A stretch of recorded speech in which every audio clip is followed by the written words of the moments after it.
Syracuse, sponsored by Carnation, airing live on the United Public Radio Network on 105.3 FM in New Orleans.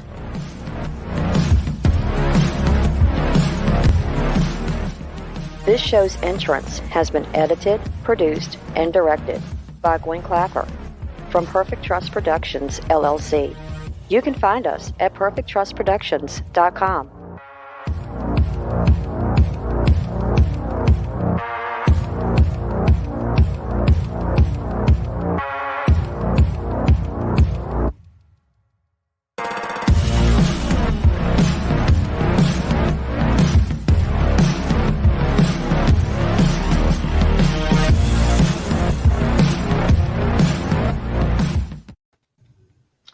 Hello, everyone, and welcome to Monday night's segment of Horsefly Chronicles Radio with myself, Julia Syracuse, and Philip Syracuse. We're broadcasting live from the International Public Radio Network and the United Paranormal Radio Network on 105.3 FM from New Orleans. This evening's show is fully sponsored by Carnation, so we want to thank them for their sponsorship. We love them. You will have to do a few things in order to participate. Go over to the YouTube channel, UFO Paranormal Radio or International Public Radio. You can also go into all the Facebook stations, UFO Paranormal Radio Network, UFO Undercover with Joe Montaldo, News on the Flip Side, also Twitch, SoundCloud, Podbeam, and also go over to our group, Horsefly Chronicles Radio. Join our group if you haven't, and if you have any questions for our guests, please ask. So tonight, guys, we have two amazing guests on our show. So please welcome David Taylor and Kristi Grissom to the show from Our Haunted Lives. David and Kristi have both been drawn to the paranormal since a very young age. They're both experienced paranormal investigators. David started Our Haunted Lives about a year and a half ago. Kristi joined just over a year ago, and together they have formed a partnership. They've led to being the #1 show on Paraflix and has allowed them to investigate some of the most notable haunted locations in America. You can catch them both on Paraflix every Wednesday night at 8 p.m. EST on Our Haunted Live. So please, let's welcome them to the show. Welcome. Hey, how are you? Thank you so much. We are so happy to be here. Hello. Yeah, we're happy to have you. Wow, the #1 show on Paraflix. Yes. That's a big title there. How's that feel? It feels great, but talk show. I don't want to step in anybody's Talk show. Yeah, the #1 talk show. Talk show. Most definitely. We fun. might have some people going, what were y'all saying now? Come on, guys. Brandon from Twisted Nights is going to call us. They're not trending. The correction Annies will come out after you. Totally. Sorry. It's all good. Yeah. So, can you let both of you take us to the beginning of your story? And whoever wants to go first, David. How did this all start for you? And what drove you into the paranormal world?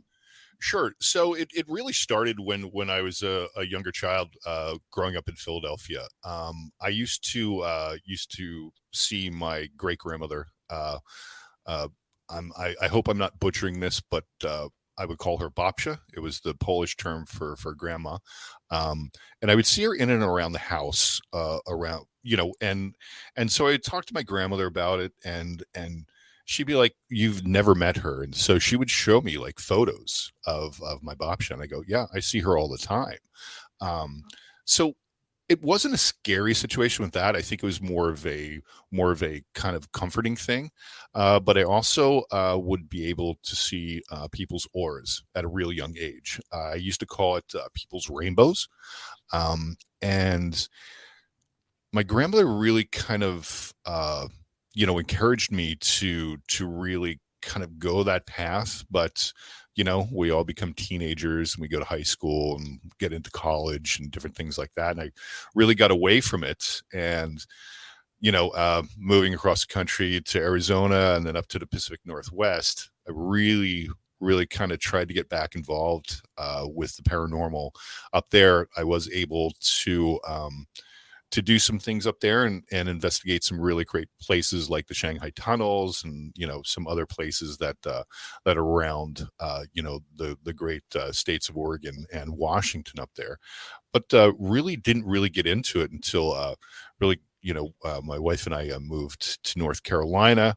The pandemic came, everybody had idle hands, and so, by hook or by crook, started Our Haunted Lives and was really going down one path that I didn't really like about, with the YouTube thing and being really forced to create content. I really appreciate quality over quantity. So the person and I that were involved with Our Haunted Lives kind of split, but I had met Kristi before that and did a few investigations with that. Then started the kind of the live thing, and Kristi really helped out with some podcasts and live things, and we really kind of meshed with that and really kind of talked about it. And Kristi, if you want to take over, you can to tell your story about how we kind of came together. Well, you're doing such a wonderful job there, David, and you sound amazing. I sound like I've got a clothespin on my nose right now. So unfortunately, I'm sick, so I don't sound like this all the time. But well, he summed it up pretty good as far as how we got together. For me, how the paranormal started.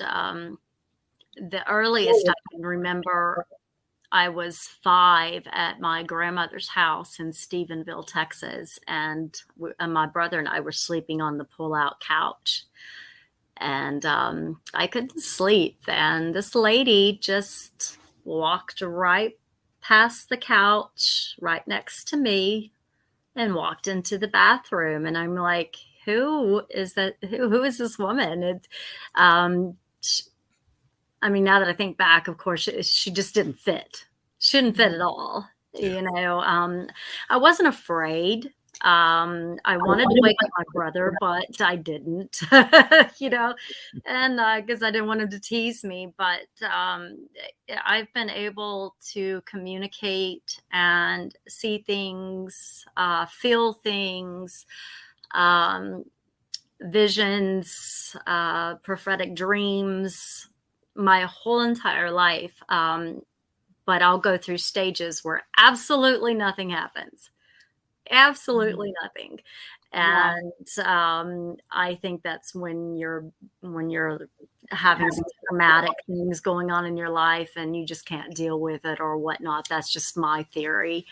But it's, I don't even know what I want to call it. I just say I'm intuitive and just let it go from there. But David, I was working with Ghost Hunt Weekends, a company out of Tennessee, and the Tennessee Wraith Chasers from the Travel Channel. And I would put a lot of stuff up, and David and I I really don't even, honestly, David, I don't remember how exactly it happened. I think he invited me to come on an investigation, and I was like, well, you need to come do this with me. And it was just, we clicked, and he's like my big brother bodyguard. It was a really weird thing, especially with the pandemic going on and people really kind of being very cautious about meeting different people and meeting up. And I think we the one investigation we did was the one in Gaston about it was that horrible story, but we couldn't find is that the one that we got chased out of? Yes. Oh, it was that. And then it's where Kristi kind of first saw my abilities a little bit of, I was saying, he's coming home. We found an abandoned house. And we were having a really, really good investigation. It was during the daytime. And so I just wasn't so abandoned. It wasn't so abandoned. And, her and my friend were using the pendulum on the board, and they were doing it. And Kristi knows this now of when we investigate. When something's about to happen, I start pacing around and start going back and forth because I just start feeling something. And these are things that I'm working on, and everybody really should work on when they feel like they have some abilities in some way. And I just saying, I see somebody coming home, and then all of a sudden somebody pulled up and they were there. So I don't know if it's just coincidence or with that, but yeah, it was great. And then just, really kind of getting to know Kristi. And I was very intimidated by Kristi at first. Kristi is a very powerful person, and she sounds a bit sick right now, but Kristi is working on her abilities like no other person that I know. She's taking classes. She's working with Patty Negri, Kedrick Olson, Father Sebastian. She's working with so many people, and she's finally going to realize one time, because I see this every time she walks in a room. It's just like real power walks in a room. She is very humble about her abilities, but she's very good at it. Yeah, all 5'1" of me. I mean, I'm vertically challenged, but I walk in and I scare the hell out of everybody. I don't know how to. She does. She does. Trust me, she does. She does. I can definitely see that.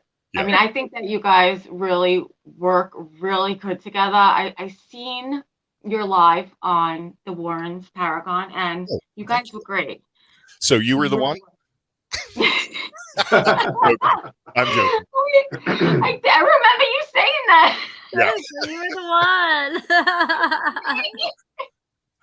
No, the WarrenCon was great, and thank you for watching. It's really great. Everybody there was absolutely incredible, and it was really it was trial and error. Yeah, it really was. It was the first time that we were doing live broadcasts from a location, and anywhere, and it was very stressful, but it worked out. The hotel was nothing but kind to us of setting up the internet and everything like that for us. It was some experiences we had there too with Annabelle the doll. Yeah, I have a big question to ask you, but oh well, you can ask both of us because this is your show. This is your show. You go right ahead, Julia. Yeah, okay. yeah, please do. So, the Annabelle doll. Now, I know. I don't even know if you really want to talk about it, and you don't have to if you don't want to. But I'm going to ask. You did get a little sick, and it said that you lost your vision for 30 seconds? Yeah. Do you want to talk about it? Are you comfortable talking about it? Yeah, I mean, I just want people to know that doll is no joke. It is very, I mean, with the movie doll that you see, the movie doll looks very sinister, but Annabelle is very welcoming and wants you to open that door and hold her and take her home. So like Kristi said, I'm rather a large man. So I'm like 6'7", about 300 pounds. So I'm a big guy. So basically like an offensive lineman in the NFL. Okay. So my friend Josh and I, Josh with Addict Junkie, he's like, let's go. And so we go, and there were many other, artifacts in the room also. But the Annabelle one obviously is the main attraction. And I just went up to it, and I was very, very close, like about, I'd say 3 inches from the plexiglass, and just staring right into Annabelle's eyes. And it was very comforting because I didn't feel like I was challenging Annabelle, but I definitely was. And Annabelle Annabelle let me know what was up, of who blinked first, and I was. And I walked away and took my glasses off, and Josh was there, and I was really, really very scared at the second, because it wasn't total blindness, but just total like blurry, really couldn't focus, and just kind of rubbing my eyes, and there was really no reason for it whatsoever. So that was my experience.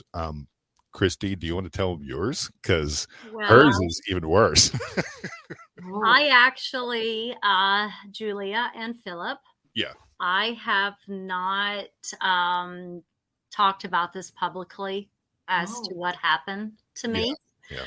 I've talked to, a couple of friends, but we are live on a radio show, so I guess I should. I think I'm okay with talking about it now. If you're comfortable, yeah. Yeah, Kristi. I know this is very, very personal for you. So I went in and I immediately connected with Annabelle, and she was showing me images of a little girl. I'd say 5, 6. She was telling me, "You were so pretty. You seem so nice. I just want you to take me out of here. I want to go with you. I want to be your friend." It was a beautiful experience, Josh had to pull me away from her. I'd go back a couple of times because I was connecting with her. Mm-hmm. Right after that, I went up to the conjuring mirror and I tried to scry because I'm not the greatest at it, but I do know how to do it. But within 10 seconds, I about hit the floor. There were so many things going through me. It was like hundreds of people or just energies just going through me. And I about fell over. He had to grab me. But I thought everything was fine. She was acting totally normal the rest of the night. We had dinner with a lot of people, but Kristi, continue. I'm sorry. No, that's okay.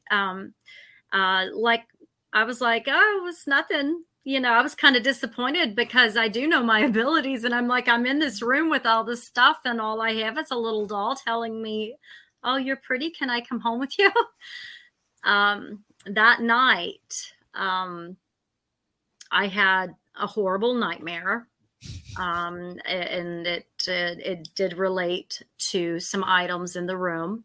We go back the next day, and I wanted to go back in there, and we weren't able to go back in. And I said goodbye to Annabelle as we're walking out, and the Warrens, and I started to cry. I got very emotional. Mm-hmm. I'll try to make this short. Okay. That night, I could not go to sleep.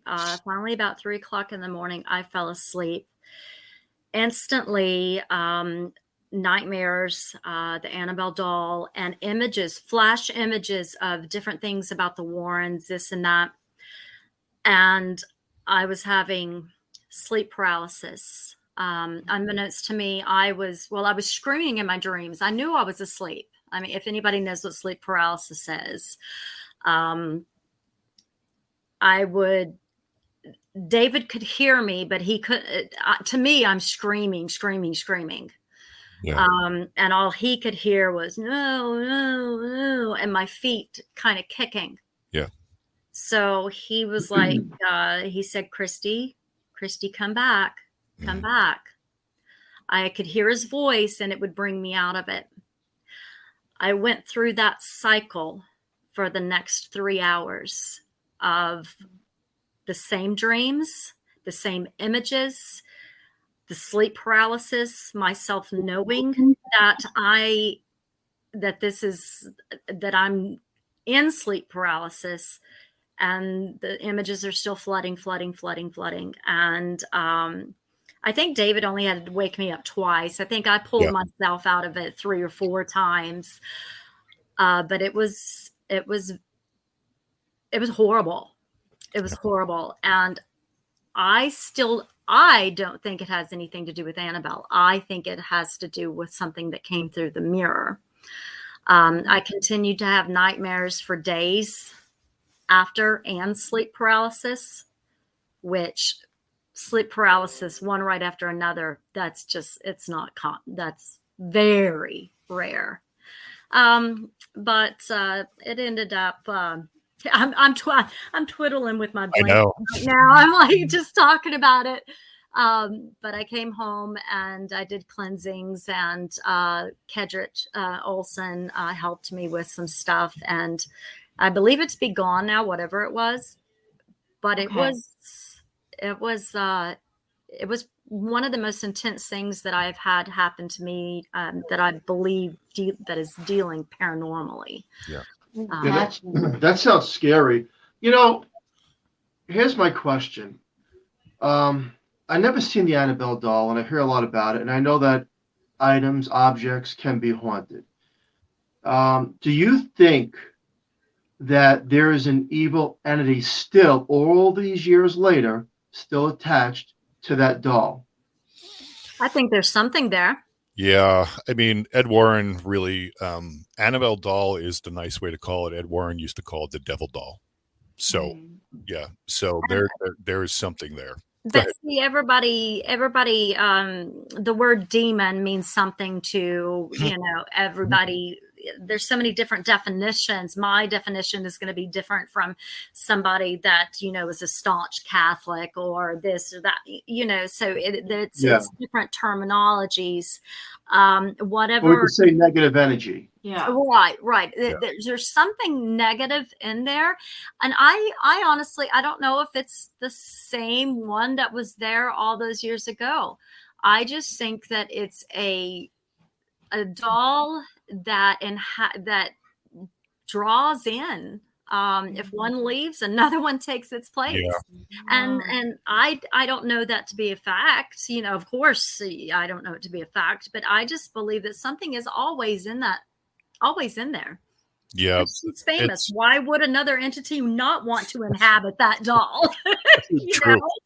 Yeah. And the thing you have to understand, Philip and Julia, is that when we saw Annabelle was looked at, not poked and prodded, but taken pictures and this, that, and provoked by over 1,200 people in that one day of when we saw it. So if you look at it from our realm of say, you guys were sitting at a table and people are coming to you and asking questions and challenging you to do something or things like that, I would probably think at the end of the day, you would be a little bit perturbed too. Right. And we found out about it. But I was nice to her. I know. No, I know that. But you don't need to laugh, but you're nice to her. But you know what's interesting about what both of you are saying? You said you had a slight blindness. Mm-hmm. And I remember Zach Bagans in the Demon House went through something similar with his eyes when he was left alone.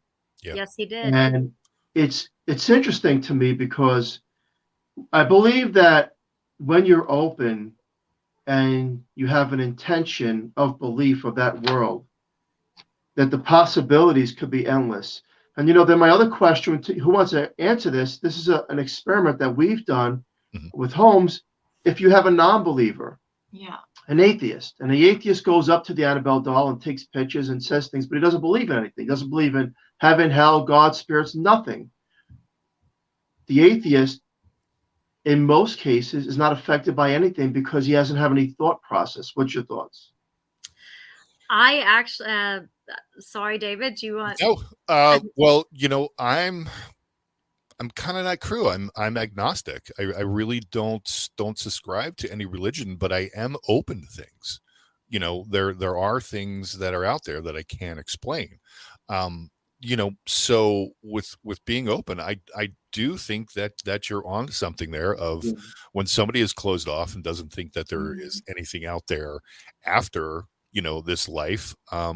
I do believe that, if they do go on an investigation, they're not really going to find something, or they're going to say, oh, it's just blinking lights. Or if we get something on a spirit box, it's somebody outside on the. Well, you can always, you can always say it's this or it's that, but I mean, it comes down to this. Actually, this is a really simple answer to your question.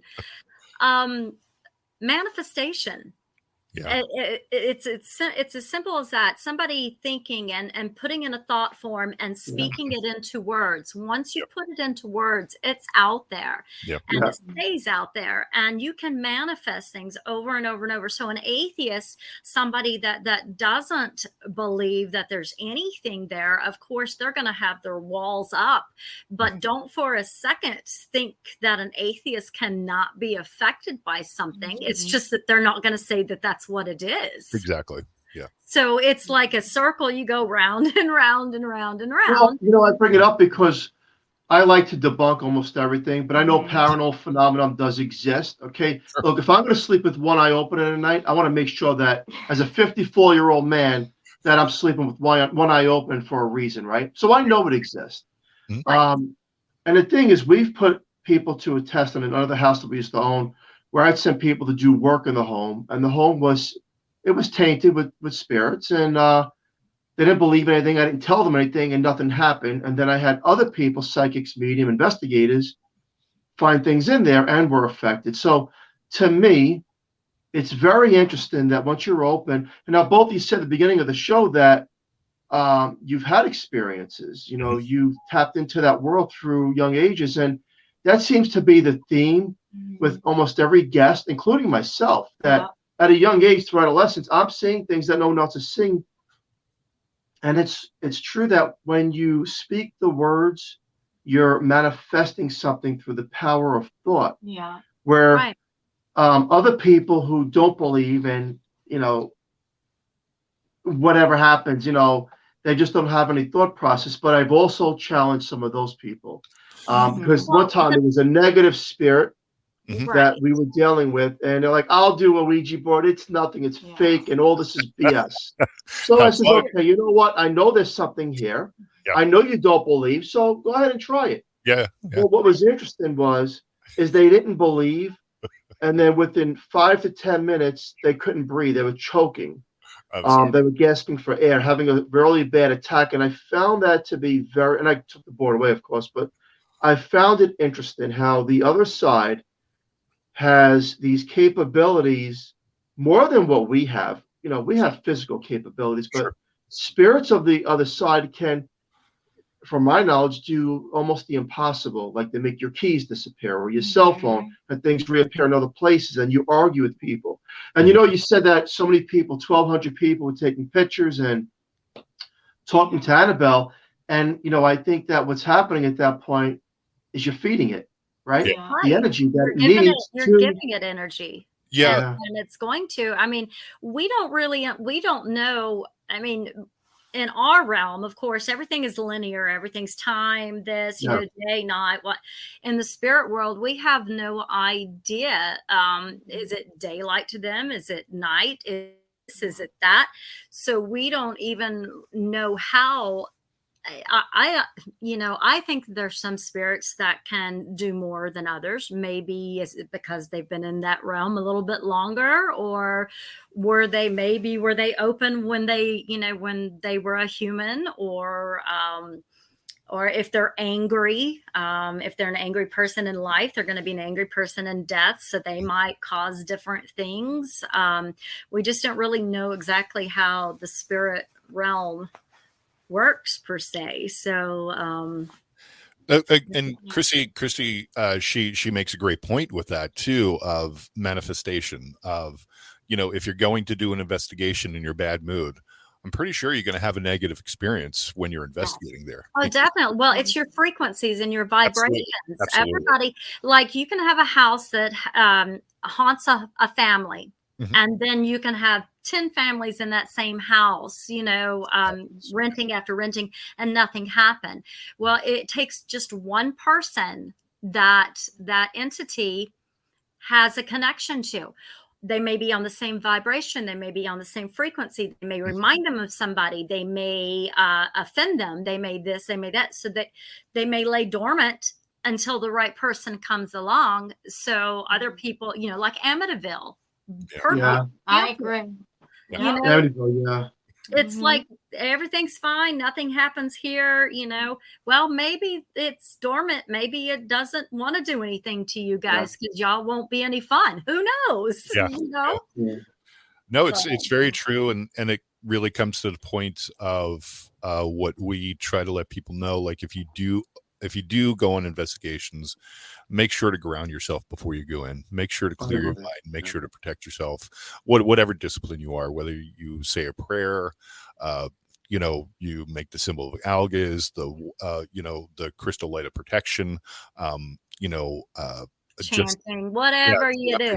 Whatever you need to do, make sure you do that. That is the biggest thing that I see when I go investigate on investigations with some people, because we do a lot of collaborations with people, and they just walk in like nothing's going on. And I'm the worst about it. And I should, and I know better. Yeah, you do. And I mean, I live my crown chakra and my third eye, it's like they're completely open and running like Mach 10 24/7. The rest of me is like on turtle mode. So it's like, and sometimes anybody go ahead. And sometimes you get so excited about these locations too, and I think maybe some people just forget that, and that's so important. Right. You've got to have an even keel. Even when you're going to a well-known place, you have to have an even keel. Is it exciting to get into these places? Absolutely. Absolutely. Is there something that's going to happen? Maybe. You don't know. That's the thing with investigating. Yeah. But if you go in, I don't know, maybe somebody cut you off and you're starting to swear at the person, it's just bringing that really bad energy towards you. Bring back down. Like if I'm doing the Ouija board, I help Mike and Chris with the Race Chasers. Usually if they have their board out, they always call, say, Kristi, hey, let's see if somebody wants to play. So they'll get me on there because they know I know how to do it. But one of the first things that I say is, I can't have anybody that's compromised. I can't have anybody that's physically ill. I can't have anybody that, just got through arguing with their mother or their boyfriend or maybe has like an addiction or exactly. Yep. And I hate to ask people that because it's personal, but once we get on the board, I'm going to know. Yeah. I'm going to know. Yeah. And I had an individual fail to tell me that he had an attachment. And within about 6-7 questions, I'm like, I don't like to call myself psychic, but I'm not stupid. I knew, I was like, okay, who is this person and who is he to you? Because I'm getting messages from my spirit guide saying the spirit thinks that this child looks like his son, his dead son. Mm-hmm. And the boy, I say child, he was 19, 20, something like that. He ended up telling me the story. And I was like, what did I say right before? And you do ask everybody the questions too. Like, does anyone have anything that they want to tell you in that sense? Absolutely. Yeah. You have to. Absolutely. But it was his attachment that was coming through on the board. Well, so, and with that being with what Kristi said, you have to understand that when you're letting something through, not only can attach to that person, but you're opening yourself up to that attachment also.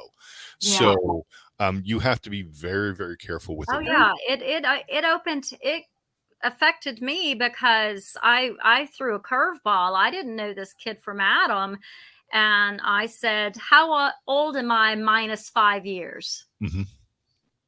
Yeah, you know, this kid's not gonna know that. No.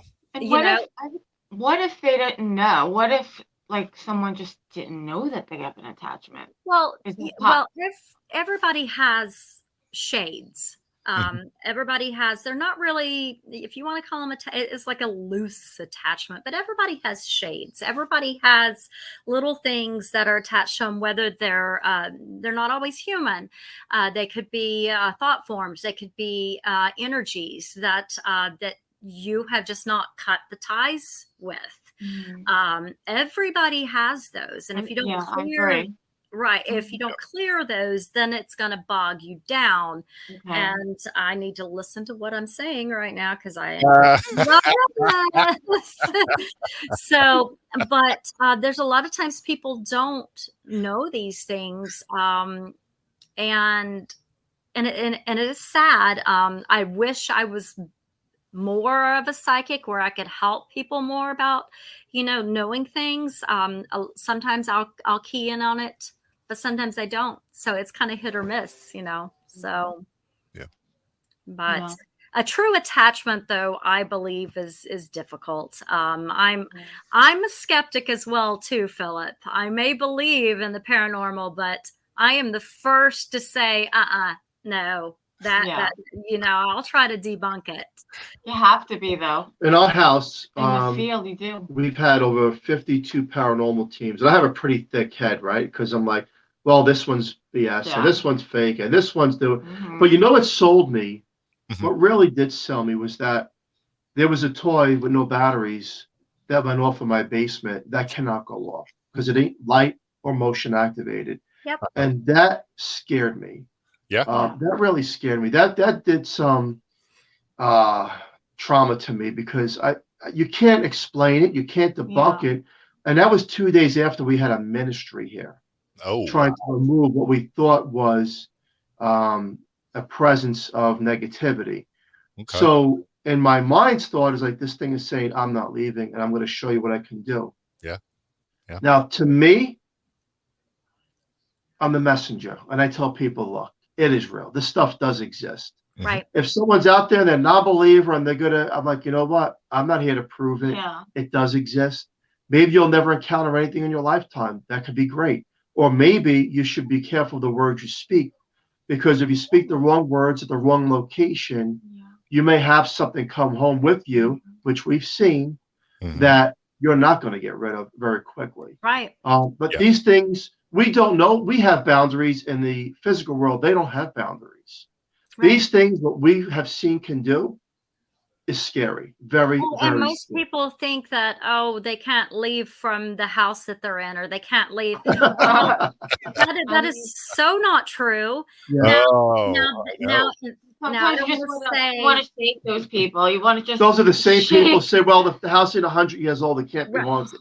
Now there are some circumstances where they don't want to leave, or they're being held by another entity where they can't, or just it could be just a man that died in a house, and he was a horrible person, and he thinks that he's going to go to hell. So because he believes in heaven and hell, so he's like, I'm just going to stay right here where I know I'm comfortable, because if I try to go, I know I'm going to hell. Yeah. So they don't want to leave. So crazy that you said that's what happened to me growing up. Did that exact story. It was a man. It was one man. He would never go. He died in the house, and it was awful for all of us. And it's true. And I met her, and I slept over one night on the couch, and in the kitchen, I see this old man on the toilet, dinner side, creepy looking. And I'm like, what am I seeing? I just met this girl. I'm dating her. There's somebody in her kitchen that doesn't exist because he was there and he's not there through the mind. And at that point, I was blocked off too. So I kind of didn't even see him. I stopped seeing him around 12 because I kind of learned to shield myself, and then I blocked everything off. But he seen it, and I was just like, oh my God, he can see him. And I was like, it seems to me like both of you have a lot of knowledge. Yeah. And you have abilities, and you've had these encounters at young ages, just like myself and my wife. And it seems to be like that's where this goes. We've interviewed hundreds of guests, and it's through adolescence. I grew up and I've seen my grandmother, my grandfather, somebody that I don't even know who it is. I've seen it. I've had sleep paralysis, which I've had, and that's scary. Very. There's a pattern of these things that happen to people with abilities. The good news is that people like yourself and us, we're messengers. We can teach people that it does exist. How right now, the capabilities, I don't know. Right. It's hard for me to pinpoint exactly what I am, other than Kristi, But I have what I'm doing right now with the sleep paralysis, because I do have it happen quite often I am learning how to transition into the astral plane and astral projecting, because that's the perfect time. That's the perfect, right in between the waking and the sleep.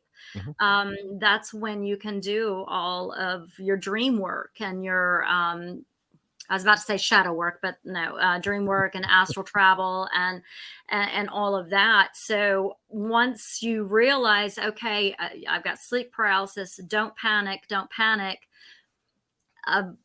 You can transition. Yes.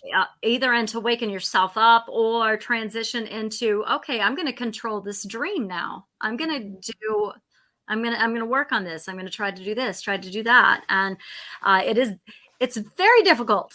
Yeah. It is very difficult. And you made a really great point, Philip, about how people you've interviewed with the openness of experiences when they're a child. We do that experiment also with people, and we've done 32 shows for Paraflix now, and I'd say probably 31 people have had the experiences of when they're a child. You're more open, more innocent when you're a child. You don't know the evils of the world. You don't think something's stupid or uncool or anything like that, and you're just more willing to accept. And then, we all go through it. You go through your teenage years. You're not worried about what's going on in the paranormal world. Your parents are like, there's nothing there. There's nothing under your bed. You didn't see that. But still, or ghosts don't exist, blah, blah, blah, blah, blah. So, I mean, I grew up in a very strict Baptist, my father was a deacon in the church in Texas. So it's like, you don't talk about stuff like that, and my brother passed away when I was 14, and it was very, very difficult because I was, really young, and you're not a death like that at that age. It's like, how do you process that? But he visited me, and in all the research that I've done, it's very common before they pass over for them to go check on everybody in the family to make sure that they're okay. And he sure enough did. He came up, and I was washing my face, and he put his hand on my shoulder, kind of like patting my shoulder, like, you're going to be okay. And I knew it was him. I pulled the towel down, and of course I didn't see anybody, but it registered when I felt the hand on my shoulder. It registered in my head. Oh, John Todd. Not thinking, okay, John Todd has already passed and this is his ghost. I'm literally thinking, oh, what does John Todd want? I knew it was him. Yeah. And it wasn't just a little, it was a full hand on your shoulder, Love hearing stories like that. Yeah. It was kind of like, but it's frustrating because in all of those years, I get spirits contacting me during sleep. I'll talk to my mom. I'll be like, Mom, don't you know you're dead? She's like, yes, I know I'm dead, but this is the only way I can talk to you, but I don't get that with my brother. I don't, he was 19 and I don't know if it's maybe he's been reincarnated, so he's no longer in the spirit world, or maybe he's just passed over to wherever it is, or maybe he just who knows.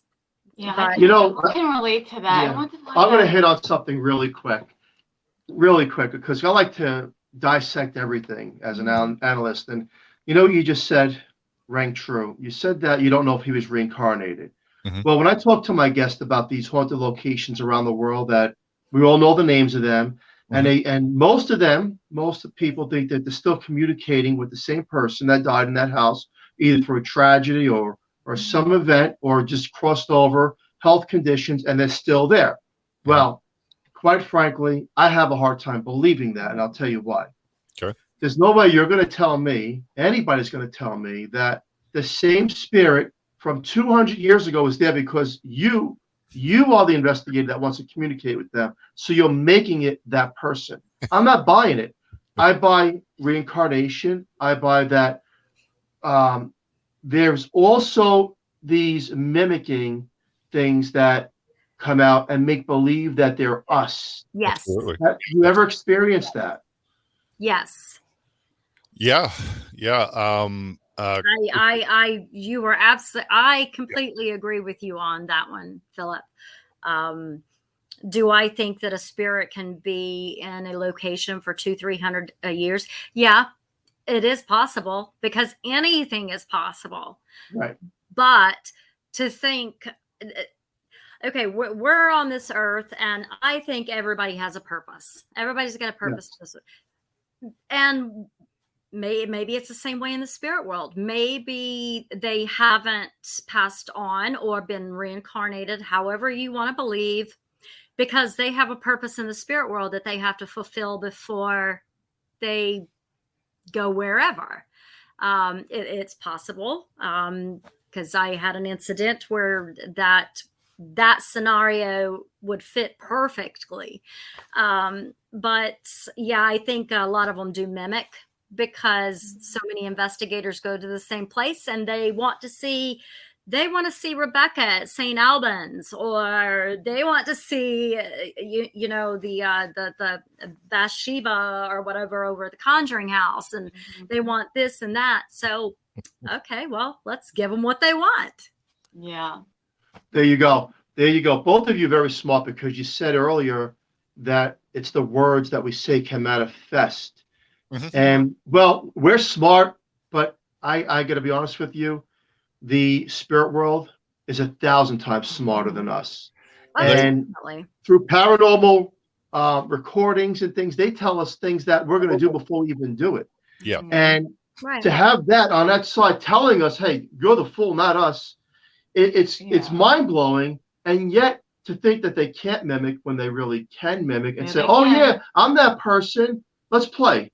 That's what I believe in. You can't tell me all these locations are same exact people, because I don't buy that. I just don't buy it. Speaking in different languages, you get the same voice, but then they speak in different languages. Yep.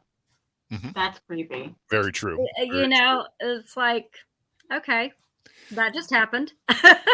and you mimicking is the worst. That's happened to me a lot. Yeah. Philip brings up a great point about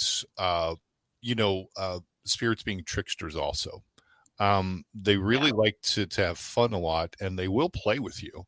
And you have to be very careful with that, because depending on what it is, and I'm not going to use the word, it starts with a D, because it's very trendy right now. But it's a way for the spirit to get in and get in a good side, whether it's a good spirit, a bad spirit. They're able to read you. They can read.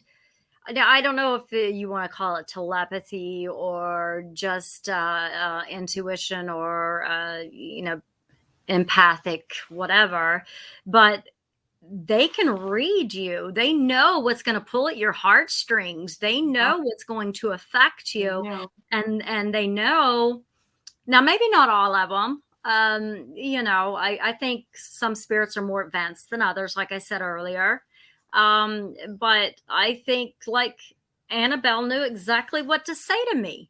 She knew exactly what to say to me, because it just, I got butterflies. I'm like, oh, there's nothing evil about her. She's, I get deception, right? Right. But also in the back of my mind, I also knew better, but it still didn't keep me from feeling the way that I felt. So, I'm feeling one way, but in the back of my mind, I also, I got to be careful. And you guys are both experienced paranormal investigators. You know what you're doing. And if this can happen to you guys, it could happen to people that don't have the experience. One of the experiments I did also was I had someone who was really good on a Ouija board, and I would ask questions. And people should learn this. This is true. This is a fact. and the spirit's giving some intelligent responses. And then I would ask these stupid questions that were not true. And it would still respond as if it was making believe it was knowing. So talk about trickery. These things can pull off strings. You really got to be careful because we don't know truly who we're talking to. And I've seen a lot of these cases where, oh, no, that's just my sister that crossed over. And then I get a phone call a week later. This thing will not leave me alone. I feel threatened in my apartment in Manhattan. I don't know what to do. And it's one of those things where, like you said, you have to, whatever prayer you believe in and closing that board. And quite frankly, I'm going to be honest with everybody, just because you say goodbye on a Ouija board, well, do you really think they're saying goodbye most of the time? Or they're just like, oh, really? I'm still hanging around, guys. Right. And most people think it's just the Ouija board that I'm sorry, anytime you're doing divination, it doesn't matter if it's the Ouija board, if you're doing dowsing rods, pendulum, oracle cards, anything, you are opening a pathway to the other side. Yes. The intent that you're using. Yes. Yeah. This has been a great show, and unfortunately, we hit the hour. But I mean, we definitely have to do a part 2 because a lot of questions I didn't get to. You're both very, very intelligent, and I have so much more to go over and talk to you about. But the hour went so quick. This is awesome. I mean, where can people find you? Sure. They can find us on all social media platforms, obviously Facebook, Twitter, Instagram, and TikTok, and that would be at Our Haunted Lives. If you'd like to contact myself, you can contact me at ohldavidtaylor@gmail.com. And if you'd like to contact Kristi, go ahead, Kristi. If you'd like to contact me about anything that I've said this evening or have any questions, it's KristiParanormal@gmail. And I'm on all social media. So.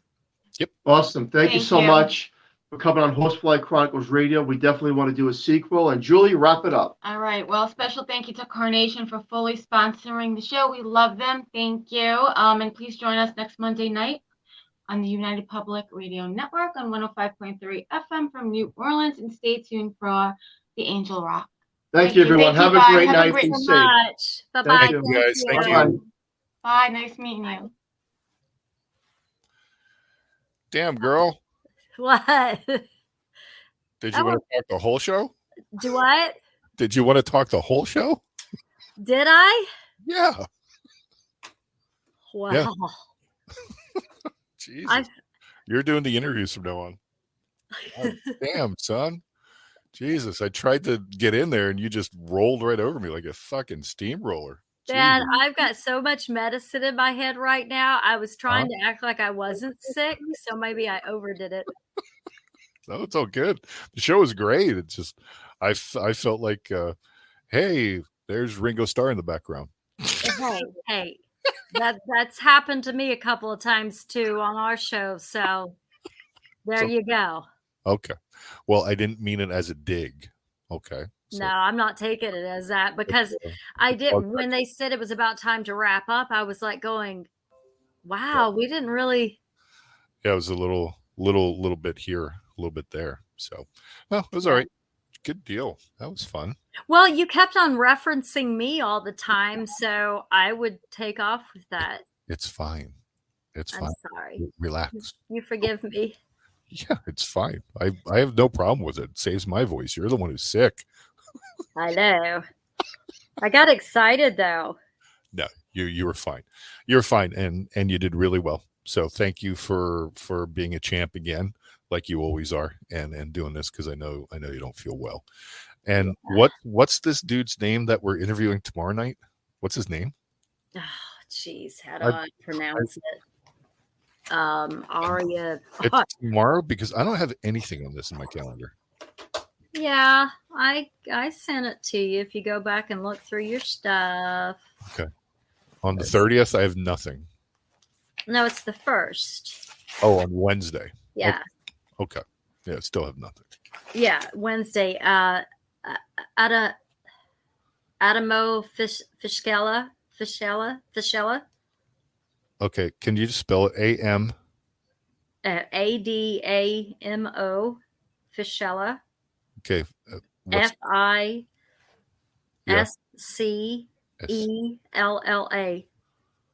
okay? Cool. That's all I need, love. Yeah, I'll have to watch his Yeah, I was going to do that tonight too. And yeah, I probably won't do it tonight. I'm probably going to go to sleep, but okay. I Well, might not have sent it to you. I know I talked to you about it. Adamo, whatever. I'll just put that in because I need to send out that email or whatever. We got some time, so this will be for season 5. Season 5, girls. Yeah. Season 5. So Yeah. good show. Thanks for doing it. You're fine. I'm making fun of you. Okay. Yeah, So, I know. So don't worry about it. Hey, I thought it was really good. The guy was. I felt bad because I thought we were doing all the talking and not letting. Well, we were. Questions. They asked like 2 questions. I know. So that's the funny part about it. So Yeah, no, well, it's because we're talk show hosts, so it's hard. well, and being on the other side, I love it when somebody does that. Keep going, man. Keep going, because it puts less pressure on you of what you have to do, Right. and just kind of break in and veer a different way if you need to and stuff like that. So Right. yeah, good job, dude. Get some rest. Yeah. And feel better. I don't like that you're getting really sick. Yeah. It'll go away soon though. I'll be ready to go by the 8th. Vegas. Yep. That's Ready right. You need to start fucking manifesting. That's right. That's right. So Get out of me, demon. Oh yeah. Start dancing around with snakes. See how that works for you. Poisonous ones. Okay. There we go. Yeah. Don't have any serum around you either. So I will get that email out. Yada yada yada. Don't worry about calling tomorrow. You're sick. Okay. Or if you have anything to say, whatever. All right. But we'll go from there. All right, Kristi. Have a good night, okay? You too, sweetie. Bye. Bye.